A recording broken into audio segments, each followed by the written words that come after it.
Yanvar ayından etibarən hansı artımlar nəzərdə tutulur? Təbii ki, bununla bağlı xeyli suallar var. Qeyd etmək istərdik ki, artımların bir qismi məhz qanunvericiliklə tənzimlənir. O cümlədən əmək pensiyaları haqqında qanuna əsasən hər ilin yanvar ayında əmək pensiyaları əvvəlki ilin orta aylıq əməkdəki artım faizinə uyğunlaşdırılır, artırılır. 2025-ci ildə orta aylıq əməkdə 9.2% artımın olacağı gözlənilir. Təbii ki, rəsmi statistika yanvarın sonu fevralın əvvəlində elan olunacaq. Həmin rəsmi statistikaya uyğun olaraq da məhz pensiya artımları reallaşacaq. Yəni, bu demək ki, əgər orta aylıq əməkdəki artım 9.2% olarsa, bu halda bütün növ əmək pensiyaları məhz həmin faizə indeksləşdirilib artırılacaq. Bu 1.100.000 vətəndaşımızı əhatə etməklə bütün növ pensiyalan vətəndaşlarımıza şamil olunacaq. Yəni, həm yaşa görə əmək pensiyası, həm əlilliyə görə əmək pensiyası, həm də ailə başçını itirməyə görə əmək pensiyası alan vətəndaşlarımızın pensiya məbləğlərində artımlar müşahidə olunacaq. Bu, təbii ki, pensiyaslarımızın pensiya məbləğinin artırılması baxımından vacibdir və bütövlükdə hər bir pensiyası öz pensiya məbləğini indeksasiya faizi elan olunduqdan sonra artım hesablaya biləcək. Məsələn, 500 manatlıq pensiya alan vətəndaşımızda 46 manat pensiya artımının olacağı gözlənilir.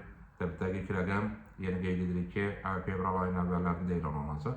Amma baxmayaraq ki, sərəncam fevral ayının əvvəlində imzalar, amma artımlar yanvar ayından hesablanacaq. Və yanvar ayının artımı da fevral ayının artımı ilə birlikdə ödəniləcək. O baxımdan pensiyadakı artımlar yanvardan praktik olaraq qüvvədədir və yanvar ayından etibarən pensiyacılarımızın pensiya məbləğlərinə şamil edilir. Digər artım ünvanlı sosial yardım məbləği ilə bağlıdır. Ehtiyac meyarı bu növbəti ildən, yanvardan etibarən məhz 300 manata çatdırılır. Bu isə ondan xəbər verir ki, növbəti il ünvanlı sosial yardım məbləği alan vətəndaşlarımızın yardım məbləğində, yəni büdcədən aldığı vəsaitdə artımlar olacaq. Söhbət yeni sosial yardım alan vətəndaşlarımızdan gedir. Belə ki, əgər sosial yardım alan vətəndaşımızın gəlirlərində dəyişiklik yoxsa və yenidən ünvanlı sosial yardım yeni müraciət edirsə və ya yenidən alırsa, uzadılırsa, bu halda onun sosial yardım məbləğində artımlar müşahidə olunacaq, qeydə alınacaq.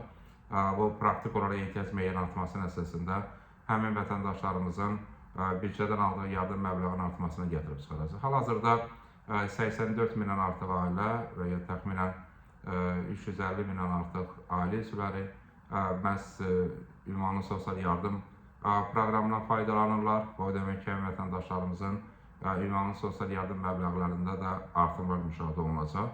O baxımdan qanunla təsdiq olunan məhz bu iki istiqamətdə növbəti ildən etibarən artımların olacağı gözlənilir. Və digər istiqamətdə artımlar isə artıq təbii ki, bu istiqamətdə qərarlar qəbul edilən zaman mütəmadi bununla bağlı izahatlar təqdim olunacaq.